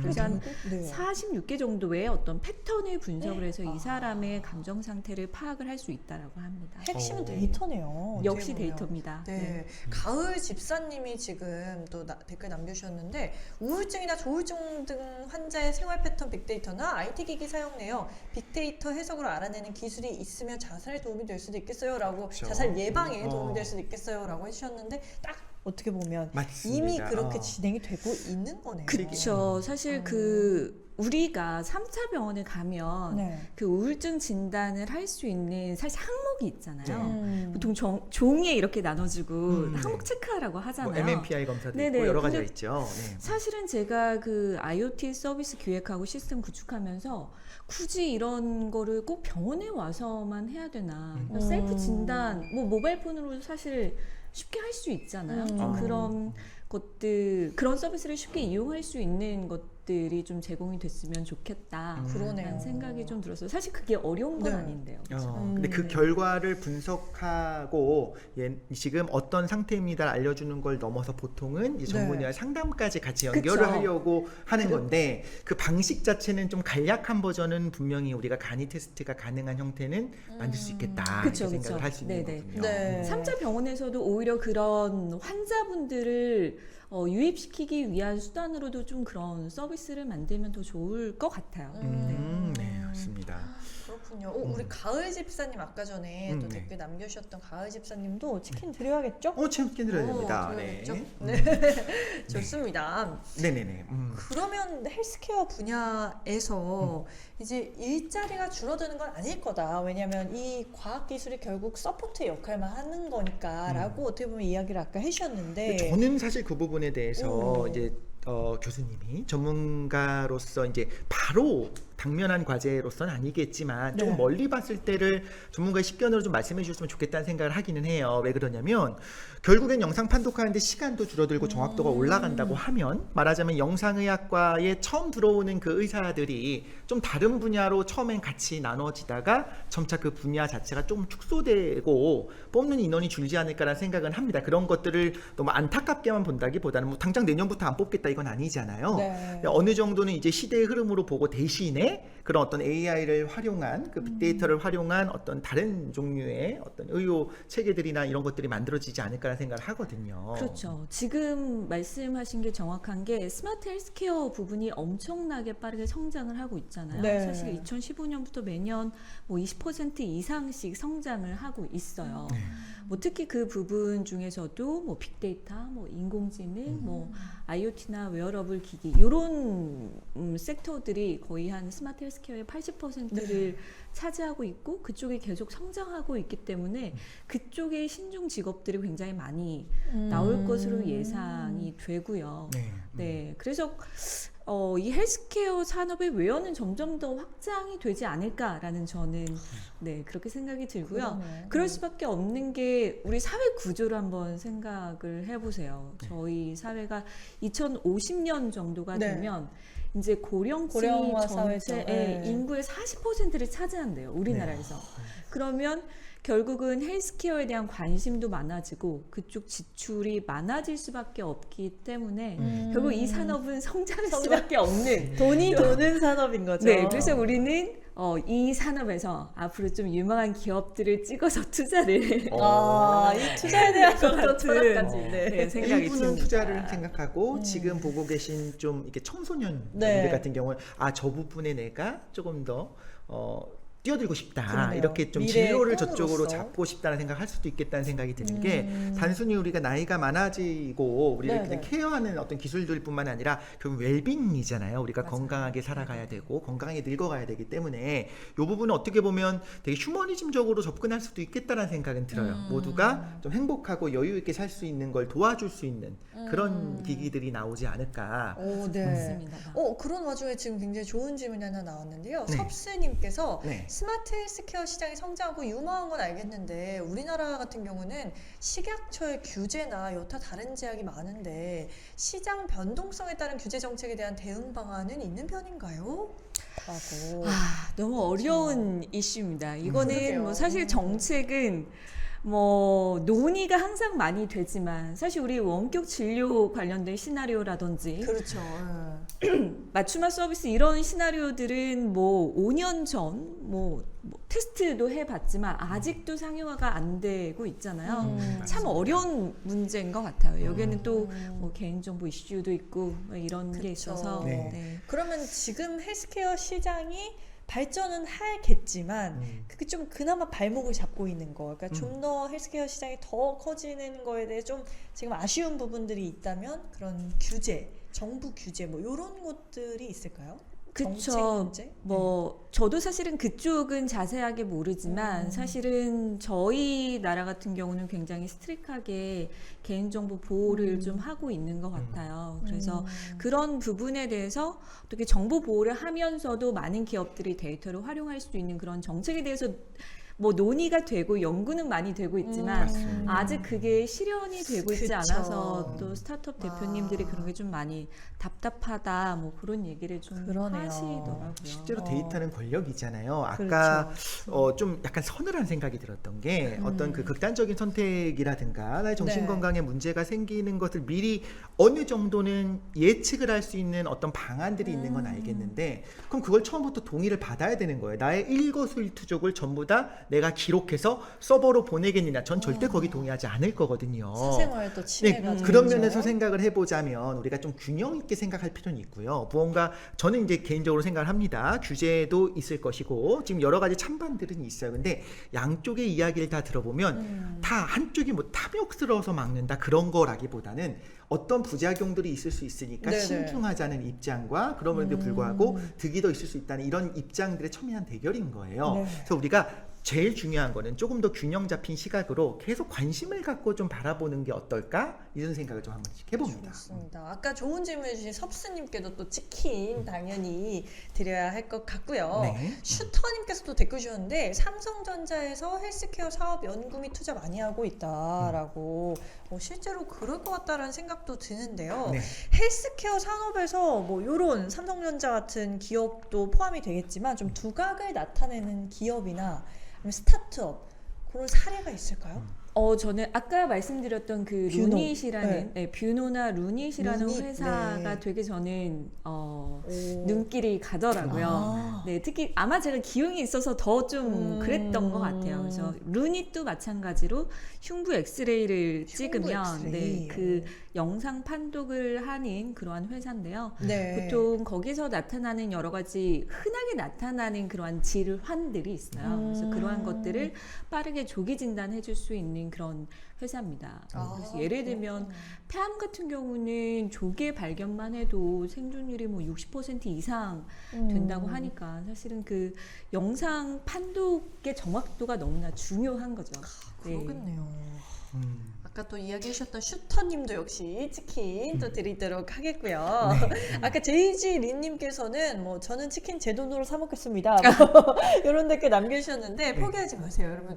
좋은 댓글, 좋은 질문을 남겨주시면 저희가 선정을 해서 치킨 싸드리는 그런 공부하는 방송 진행하고 있습니다. 네, 좋습니다. 네, 그 향후 이제 어떤 기술들이 계속 연구가 진행되고 있는지도 사실 궁금한 게 네네. 이건 상상력이 좀 필요한 것 같아요. 그리고 우리가 무조건 기획을 해서 뭐 피 한 방울만 떨어뜨리면 모든 암을 뭐가 있는지 뭐 질병에 걸렸는지 모든 걸 알려주는 키트를 지금부터 만듭시다. 어떻게 만들죠? 엔지니어가 만드세요. 이게 말이 안 되는 것처럼 실현 가능하다는 걸 일단 알아야 되고 어느 정도 베이스 지식을 가지고 그러면서 실제 수요가 있는 거, 돈이 되는 것까지 확인을 해갖고 어떤 식으로 산업이 가게 될지를 우리가 예측하는 게 중요하다라는 생각이 들거든요. 그런 면에서 보면 향후 이제 5년에서 10년 정도 안에 실질적으로 좀 이제 상용화가 될 수 있는 우리가 좀 기대할 만한 그런 기술들은 어떤 게 있을까요?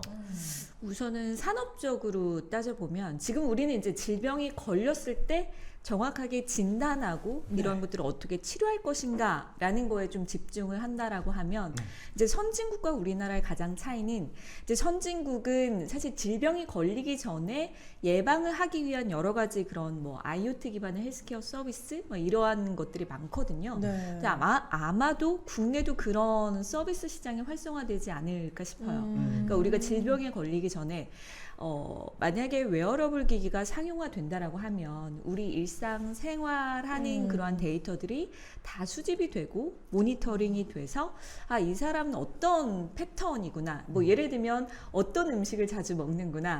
어떤 운동을 하는구나. 뭐 이러한 것들이 분석이 되잖아요. 네. 그러면 이 사람한테 맞춤화된 뭐 운동법이라든지 이 사람한테 필요한 어떤 뭐 정신을 수양할 수 있는 뭐 그러한 서비스라든지 적절한 운동이라든지 그러한 질병에 걸리기 전에 뭔가 예방할 수 있는 그러한 서비스 시장이 점점 더 커질 것이다라고 예측이 됩니다. 그 심호흡 서비스 있잖아요. 아. 계속 가만히 있으면 이제 심호흡할 시간 됐다고 알려주는 사과. 알람. 네네네. 네, 그런 맞아요. 부분까지도 실제로는 굉장히 좋은 평가를 받았다고 해요. 근데 그러면서 교수님 말씀하신 걸 듣다 보니까 아니 PT 하는 분들은 내가 뭐 먹었는지 그 PT 선생님한테 보고하는 거 네. 그리고 그것 때문에 혼날 것 때문에 날 와들와들 떨고 있는데 이제는 기계한테 내가 혼나야 되나 이러면서 걱정을 하시지 않을까라는 생각이 들기도 합니다. 그렇죠. 네. 이제 뭐 지금은 PT 선생님이 우리한테 물어보지만 이제 그런 뭐 앱이 이미 있긴 있습니다. 그래서 내가 뭘 먹었는지 예전에는 사실 일일이 다 뭐 선택을 해서 입력을 해야 됐지만 요즘에 그냥 카메라로 본인 식단 먹는 거 이렇게 찍어서 올리면 뭘 먹고 칼로리가 그러니까 어느 정도의 칼로리를 먹었는지 이런 것들이 다 저장이 되니까 네. 그러한 것들을 PT 선생님하고 공유를 하면 안 돼. 정말 더 정확한 운동법과 식단 관리를 할 수 있겠죠. 모든 걸 다 진짜 안 노출해야 됩니다. 되는군요. PT 등록하러 가면 자 이거 그 공유 해주세요 그죠? 이렇게 하면서 사생활이 확 없어지는. 하고 싶으세요? 이거 참 어려운데. 어려운 게 아니라 근데 저는 너무 못했어요. 효율적이고 효과적이잖아요. 우리 어차피 돈 하면은 내고 모든 게 운동하는데. 참, 그러게요. 그렇죠. 빨리 효과를 봐야 되잖아요. 내가 라면 딱 한 끓이고 이렇게 한 입 먹자마자 이제 띵 하고 그러네요. 문자 오는 거지. 어머, 그런데 지금 댓글창 보시면요. 섭스님께서 혹시 지금 패널 오신 분 박아름 교수님이신가요? 저희과 교수님이세요? 와. 누군 거죠? 섭스님. 유명한 교수님이셨어요. 역시 그러네요. 아름다움으로 아. 유명하셨을 것 같습니다. 네. 그리고 아까 전에 호불호님께서 또 댓글을 남겨주셨었는데 위쪽에 있었거든요. 제가 그분께도 치킨을 또 드리면 좋겠다는 생각이 들었었어요. 살짝 한번 보여주실 수 있을까요? 네, 병원에도 로봇 의사가 있지 않냐. 우리나라에도 로봇 의사가 있으면 추후에 상용화가 되고 이러면 좋겠는데 이제 현실적으로 이게 되는 건지 모르겠네요. 라는 댓글이었거든요. 로봇 의사. 이거 진짜 현실적으로 가능할까요? 로봇 의사라고 어떻게 우리가 정의를 내려야 될까요? 실질적으로 그러게요. 정말 의사의 권한을 다 가지고 있는 그런 형태를 로봇 의사라고 하시는 건지 이건 조금 여쭤보고 싶긴 한데 어느 정도 도움을 얻는 팔의 도움을 받는 거 정도는 뭐 그런 사용하고. 정도는 할 수 있겠지만 그러네요. 네네 뭐 의사의 모든 그런 권한을 가질 수 있을 정도는 힘들겠죠. 네. 그렇죠. 아까 전에 또 끝내기님께서는 한번 댓글 보여주시겠어요? 네, 자동차용 헬스케어는 음주운전 방지 장치나 자동차에 기본적으로 도입되면 좋겠다라는 의견을 주셨어요. 근데 저도 자동차용의 어떤 헬스케어 어떤 게 앞으로 또 나올까 이런 것도 궁금해지는데 글쎄요, 그런 재밌는 게 서비스 정말 있을까요? 기획해보면 좋겠네요. 저도 그죠? 그쪽을 잘 모르지만 사실 음주운전으로 인한 그런 사회 비용이 굉장히 크잖아요. 엄청나죠. 이슈도 맞아요. 있고. 네.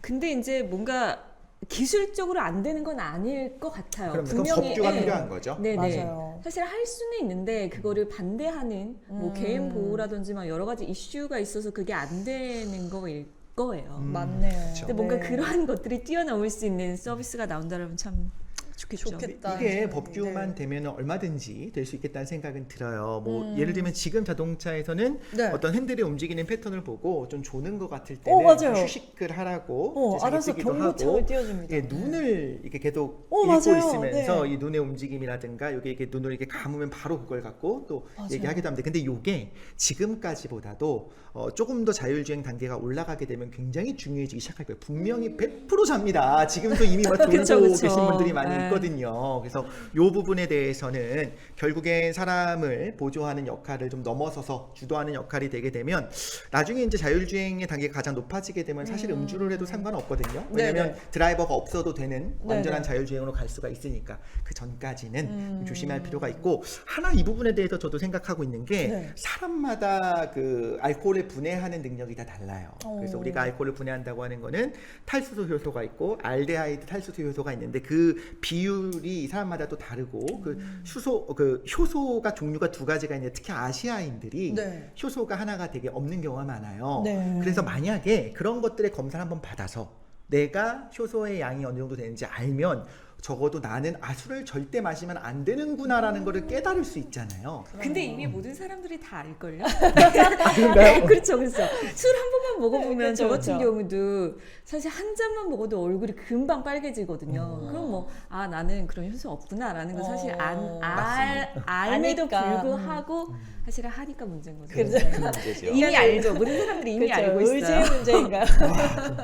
그러네요. 포커스 나이님께서도 네. 의학은 점점 발전하고 있는데 아직 잡지 못한 질병들이 많은 것 같다. 탈모, 치매 같은 건 언제쯤 치료가 가능할까 이런 얘기 해주셨는데 제일 저도 어려운 두 가지죠. 요거 사실. 진짜 이거 진짜요. 해결되면 좋겠어요. 맞아요. 음. 저희 외할머니도 이제 얼마 전에 위독하셔서 제가 며칠 전에 그러시구나. 내려갔다 왔는데 네. 좀 치매도 오시고 근데 이러한 것들이 사실은 그런 분을 간호하는 가족의 삶의 질을 굉장히 떨어뜨리고 비용도 굉장히 많이 들거든요. 뭐 탈모도 마찬가지고요. 네. 맞아요. 그런 부분에 대한 치료를 이루어진 분들이 많이 연구해서 언젠가는 그러게요. 네.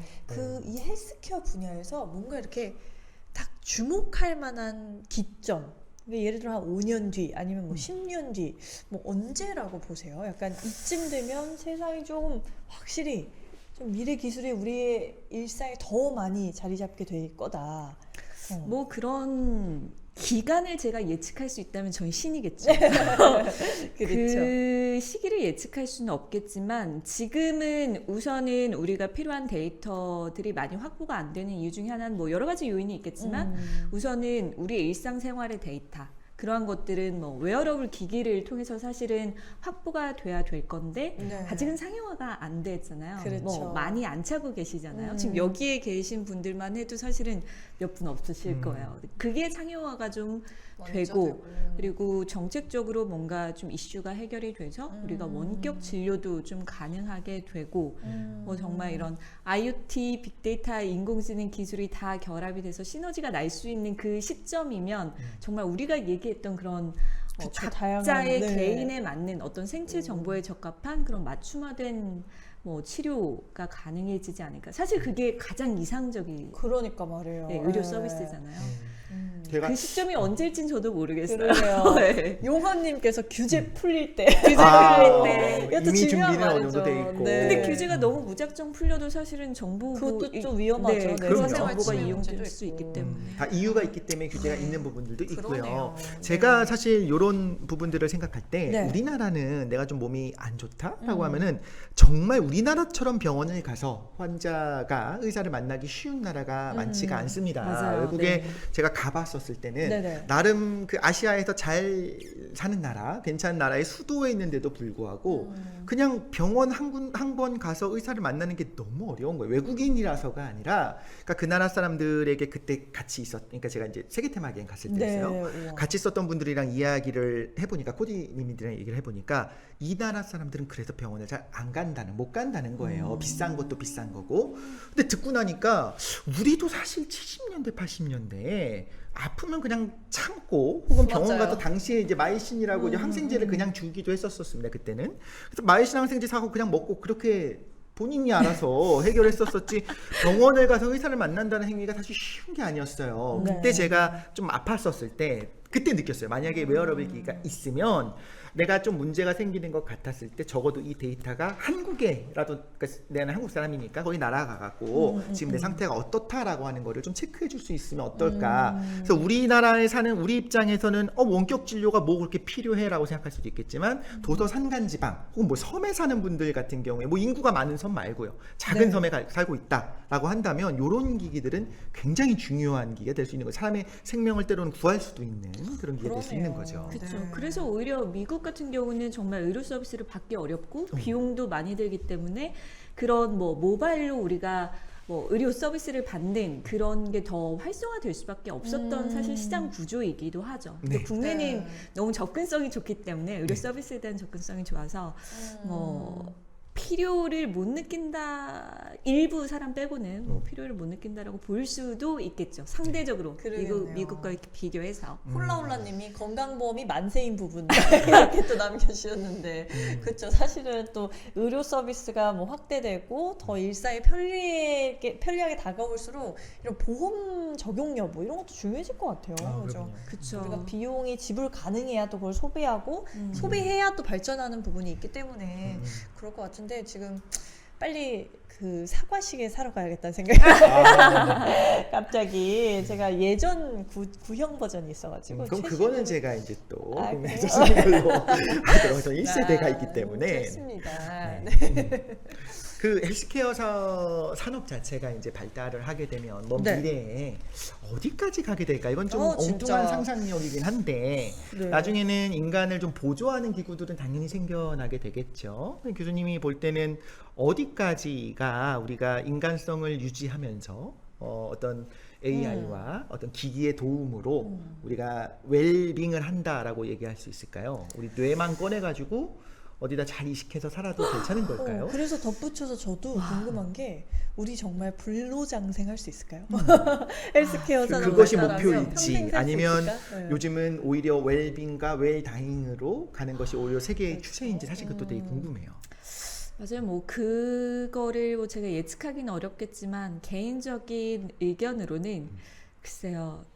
죽지 않는다라는 거 그게 과연 좋을까요? 사람이 그러네요. 그게 과연 좋을까? 그런 생명이 유한하니까 더 가치가 있는 거 아닐까라는 사실은 저는 그런 생각을 가지고 있는 사람이고 그렇게 한계가 있기 때문에 더 열심히 삶을 살게 되는 거 아닌가라는 또 철학적인 생각이 또 들긴 생각을 하는데 해보게 어쨌든 우리가 다 바라는 거는 그 짧은 시간 동안 아프지 않고 그리고 조금 더 길게 그쵸. 사랑하는 사람들과 좀 오랫동안 추억을 만들면서 살고 싶다라는 건데 모르겠습니다. 지금 제가 그냥 바라는 건 우리의 어떤 생체 정보를 분석을 해서 내가 조금 그렇게 행복을 유지하면서 오랫동안 살 수 있는 네. 그런 어떤 가상의 주치가 있었으면 좋겠다라는 생각이 가상 들어요. 주치. 그래서 뭐 모바일로 지금 내 상태가 어떤지 좀 실시간으로 체크를 하고 내가 지금 이 상태에서 뭐가 필요한지를 좀 추천해주는 그러한 약간 가상의 어떤 나의 주치가 있으면 내가 조금 더 철저하게 나를 관리할 수 있고 내 건강을 유지할 수 있지 않을까. 그리고 정말로 네. 서비스가 필요한 사람들에게 어떤 한정적인 의료 인력이 더 집중할 수도 그쵸. 있겠네요. 그러네요. 네. 저도 그러니까 만성질환 하나 환자분들한테는 정말 그런 퀄리티가 높은 의료 서비스를 더 제공해 줄 수 있는 거죠. 저도- 그 사회 비용이 네, 훨씬 줄어들 수 있는 거죠. 그렇죠? 그렇죠. 미리 예방할 수 그러네요. 있으니까. 네. 예방 차원에서도 그래서 집안에 의사 한 명, 뭐 변호사 한 명 정도는 있어야 된다 이렇게 가상 주치 이야기를 하는 것 모집합니다. 같았는데 이제는 가상 의사 한 명으로 속할 수 있지 않을까라는 그러니까요. 생각이 저희가 들기도 또 합니다. 이렇게 대화를 나누다 보니까 시간이 이게 정말 금세 훅훅 가네요. 그러네요. 네, 벌써 끝났어요? 끝나야 하는 한쯤 한 8분 정도 한 줄 알았는데 그러니까 말이에요. 그거 이상의 시간은 간 것 네. 같아요. 또 오늘 또 이렇게 헬스케어 분야에 대해서 우리가 또 생각지 못했던 다양한 어떤 기업들이 뭘 하고 있는지 이것도 알게 되고 네. 앞으로 또 세상이 어떻게 될까 또 상상해보는 재미난 시간이었던 것 같아요. 네, 소비자 이렇게, 입장에서 우리는 맞아요. 또 어떤 걸 준비를 할 수 있을까요? 뭐 예를 들면 뭐 피드백을 계속 보낸다든가 어떤 것을 필요로 한다고 요구를 한다든가 사실은 소비자로서 그리고 국민의 한 사람들로서 좀 요구를 하는 거 목소리를 내는 건 나쁘지 않다는 생각은 해요. 그래서 만약에 내가 볼 때 불합리한 어떤 규제들이 있다라고 하면 그거에 대한 개선을 요구하는 목소리를 내는 것도 나쁘지 않고 그리고 무조건 배타적으로 보일 것이 아니라 왜 저런 규제들이 있으며 뭐 예를 들면 의사들이 무언가에 대해서 문제를 제기한다면 왜 그런 거에 대해서 이제 균형 잡힌 시각으로 들으려고 하는 노력도 필요할 거다라는 생각을 하거든요. 네네. 우리가 어떤 자세로 성숙한 시민이 되려면 어떤 자세를 좀 가지고 있어야 될까요? 글쎄요. 저는 사실은 개인정보 관련해서 이 시장이 발전을 하면 할수록 그 이슈는 점점 커지겠죠. 커질 수밖에 네, 없다라고 맞아요. 생각이 들어요. 근데 온라인에서도 사실 그 이슈 똑같잖아요. 음. 근데 그 이슈는 사실 소비자가 내 정보가 지금 어떻게 활용이 되고 있고 내 정보가 어디에 저장이 되고 이러한 거에 대한 통제권을 가지고 있지 않고 관심이 없기 때문이잖아요. 그렇죠. 그래서 그런 거에 대한 관심과 그리고 그런 통제권에 대한 주장 이러한 좀 애티튜드를 가질 필요가 있지 주권 않을까. 의식이랄까요? 네, 그래서 마이데이터 이슈가 많이 나오잖아요. 네. 그거에 대한 연구가 많이 진행이 되고 있는데 지금 중고등학교 학생분들도 그런 거에 대한 생각을 좀 하고 계시고 네. 내 데이터를 내가 어떻게 관리할 것인가 뭐 그러한 것들을 조금 관심 있게 이 헬스케어 분야에 대한 나의 데이터를 어떻게 관리해야 될까 뭐 이런 생각을 좀 해보시는 것도 좋을 것 같아요. 언제나 좋습니다. 우리가 손 놓고 있으면 안 되고 안 되죠. 관심을 네. 가지셔야겠군요. 저희가 오늘 또 나눈 이 귀한 이야기들 서영민 네. 채널에서도 보실 수 있지만 한국과학창의재단에서 진행하고 있는 교육기부 박람회 행사에서 또 보실 수가 있습니다. 맞아요. 비영리 행사로 또 좋은 취지로 진행되는 행사니까 네. 많은 분들 참여해 주시면 좋을 것 같고요. 네. 오늘 귀한 말씀 나눠주신 또 박아름 교수님께 진심으로 또 감사하고 감사합니다. 네. 네. 감사합니다. 감사합니다. 감사합니다.